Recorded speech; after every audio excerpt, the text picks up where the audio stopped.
میری بہنیں اگر ہیں تو سنو، آج تمہیں خوش کر دیتا ہوں. اگر تمہارا پتی تمہیں پورا پورا خرچہ نہیں دیتا ہے تو تم اپنے پتی کی جیب سے اتنا پیسہ اس کو بتائے بغیر لے سکتی ہو جتنی تمہیں ضرورت ہے. معاف کیجئے گا، 150 روپے ساڑی کی ضرورت ہے تو 3000 مت لینا. میں یہ باتیں بہت کم بتاتا ہوں، اس لیے کہ ایک جلسے میں ہم اپنی بیوی کو لے کر گئے تھے اور وہاں ہم نے یہ بتا دیا، دوسرے دن میری ہی جیب سے 5000 غائب ہو گئے. تو اس لیے تھوڑا ڈر لگتا ہے، عورتیں ناجائز فائدہ اٹھانے لگتی ہیں. پھر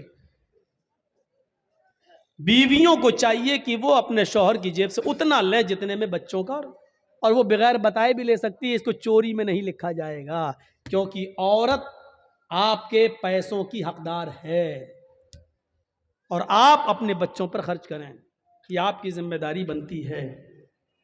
بہت زیادہ نہیں، بالکل کنجوسی بھی نہیں. اب آدھا کلو گوشت کی ضرورت ہے، آپ 250 گرام لا کے دینا، اتنی پکا چل، یہ بھی نہیں خرچ کیجیے. میاں بیوی میں بہت پیار محبت بھی ہونی چاہیے. اور سنو، عورتیں اگر کبھی غصہ ہوں تو شوہروں کو چاہیے، آپ لوگوں کو، ہمیں اور آپ کو، کہ ان کی کچھ سن لیں. ضروری نہیں کہ اپنی بیوی کی ہر بات کا جواب دیں. حضرت عمر فاروق کے پاس ایک نوجوان آیا شکایت لے کر اپنی بیوی کی، تو ان کے ایک باہر کمرہ بنا ہوا تھا، اس کمرے میں بیٹھ گیا. تو کیا ابھی حضرت عمر نکلیں گے تو اپنی بیوی کی شکایت کریں گے؟ لیکن دیکھ رہا ہے کہ اندر آواز آ رہی ہے، دروازے پہ کان لگایا تو کیا سن رہا ہے کہ ان کی بیوی عمر کے اوپر برس رہی ہیں. صاحب تم تو چلے جاتے ہو، پکنے کو کون لائے گا، کھانے کو کون لائے گا، آٹا کون لائے گا، چاول کون لائے گا، یہ کون لائے گا، تم تو چلے جاتے ہو، تمہیں فکر ہوتی ہے پھر گھر کی. حضرت عمر سر نیچے ڈال کے کر رہا ہے. یہ کہنے لگا، لو، یہ اٹھ کے چلنے لگا. حضرت عمر تھوڑی دیر کے بعد گھر سے نکلے، کمرے میں آئے کہ ہیں یہاں تو ایک آدمی بیٹھا، دیکھا وہ جا رہا ہے. اس کو آواز دی، اے ہلو ہلو سنو. اس نے پیچھے مڑ کے دیکھا، ادھر ادھر ادھر. جی تم تو میرے پاس آئے تھے نا؟ جی ہاں بولو کس کام سے آئے تھے؟ نہیں نہیں امیر المومنین، اب وہ کوئی کام نہیں ہے میرا، میں جا رہا ہوں. ارے نہیں، تم اتنی دور سے آئے، کام بتاؤ. کیا کام تھا بتاؤ تو صحیح. کہا میرا کیا کام تھا، وہ تھا لیکن وہ آپ کے بس کا نہیں ہے. میں امیر المومنین ہوں، میرے بس کا نہیں ہے. مجھے لوگوں کی خدمت کے لیے لوگوں نے امیر بنایا اور میرے بس کا نہیں ہے. کہا امیر المومنین میری بیوی مجھے الٹا سیدھا بولتی ہے، اتنا بولتی ہے میں سن نہیں پاتا ہوں. میں یہ شکایت لے کے آیا، میں نے سوچا آپ سے کریں گے. سن رہا ہوں یا دیکھتا ہوں کہ آپ تو خود ہی اسی بیماری میں مبتلا ہیں، آپ تو خود اپنی بیوی کے سن رہے ہیں. تو میں نے سوچا کہ جب آپ خود اپنا علاج نہیں کر پا رہے تو میرا کیا کریں گے. میں چل دیا. کہا بیٹھو. سنو. کہا کیا؟ بیوی سے جب ملتے ہو، ہم بستری کرتے ہو، تو جو بچہ پیدا ہوتا ہے وہ بچہ کس کا ہے؟ کہا میرا. اس کو نہلانے اور دھلانے کی ذمہ داری کس کی ہے؟ کہا میری. بیوی جو آپ کے بچے کو دودھ پلا رہی ہے، یہ اس کی ڈیوٹی نہیں ہے دودھ پلانا. پلا دیتی ہے، اگر وہ دودھ پلانے کا پیسہ آپ سے مانگے تو آپ کو دینا پڑے گا، لیکن پھر بھی وہ پلا دیتی ہے بیچاری فری میں. یہ کس کی ذمہ داری ہے دودھ پلوانے کی؟ کہا میری. کہا یار جب وہ ہمارے بچے کو نہلا دیتی ہے، دھلا دیتی ہے، لیٹرین کرا دیتی ہے، اس کی گندگی کو صاف کر دیتی ہے، اس کو دودھ پلا دیتی ہے، کھانا پکانے کی ذمہ داری بھی بیوی کی نہیں ہے؟ مولانا صاحب یہ کیا بیان کر رہے ہو؟ گھر کا کہیں الٹا سیدھا نہ ہو جائے معاملہ گڑبڑ. یقین مانیے جب آپ کا نکاح ہوتا ہے تو آپ سے کہا جاتا ہے کہ آپ کا نکاح فلاں فلاں کی بیٹی کے ساتھ اتنے اتنے روپے مہر کے عوض علاوہ نان نفقہ آپ کے ساتھ آپ کے نکاح میں دیا جا رہا ہے. کہ آپ نے قبول کیا؟ تب آپ کہتے ہیں میں نے قبول کیا. اس میں آپ کو کیا کہا جاتا ہے؟ اتنا مہر ہے علاوہ نان نفقہ، یعنی نان مانی روٹی، نفقہ مانی خرچہ، یعنی روٹی اور کپڑا خرچہ یہ سب الگ. اس کے علاوہ روٹی آپ کو دینا ہے، کھانا آپ کو دینا ہے. اگر وہ نہیں پکاتی ہے تو آپ اس سے زبردستی نہیں پکوا سکتے ہیں، اور کھانا آپ کو کھلانا پڑے گا. خود پکاؤ کھلاؤ یا ہوٹل سے لاؤ کھلاؤ، لیکن وہ کھلا دیتی ہے اور پکا دیتی ہے. تو کیا تم اتنا بھی نہیں سن سکتے ہو؟ کہا امیر المومنین اچھا ہوا یہ مجھے بتایا، یہ بات کہیں میری بیوی کو مت بتا دیجئے گا، ورنہ روٹی بھی ہم ہی کو پکانا پڑے گی. ٹھیک ہے میں سنوں گا. پھر حضرت عمر فاروق نے کہا سنو, تم نے اللہ کے رسول کی حدیث نہیں سنی؟ فَإِنَّ خُلِقْتَ مِنْ ضُلَعٍ خُلِقَتْ مِنْ ضُلَعٍ, عورت آدم کی بائیں پسلی سے پیدا ہوئی ہے, اور پسلی کا اوپر والا حصہ, یہ اوپر, یہ ٹیڑھی ہوتی ہے. ٹیڑھی پسلی کیسی ہوتی ہے؟ یہ والی پسلی آپ نکالیے بائیں طرف کی, ایسے نکلے گی, یہ پسلی ہے. اللہ کے نبی کہتے ہیں کہ یہ آدم کی پسلی سے پیدا ہے بائیں, اور پسلی ٹیڑھی ہوتی ہے. فَإِن ذَهَبْتَ تُقِيمُهُ كَسَرْتَهُ, اگر تم نے اس پسلی کو سیدھا کرنے کی کوشش کی تو پسلی سیدھی نہیں ہوگی. ایسے کرو گے یہاں تک ہو جائے گی, بس یہ ٹوٹ جائے گی, سیدھی نہیں ہوگی. فَإِن ذَهَبْتَ تُقِيمُهُ كَسَرْتَهُ, اگر تم نے پسلی کو سیدھا کیا تو توڑ دو گے, اور اگر ایسے ہی چھوڑ دیا تو ٹیڑھی رہے گی. اب بتاؤ ٹیڑھی رکھنا برداشت ہے یا توڑنا برداشت ہے؟ نہیں, ٹیڑھی رکھنا سیدھا ہے, صحیح ہے.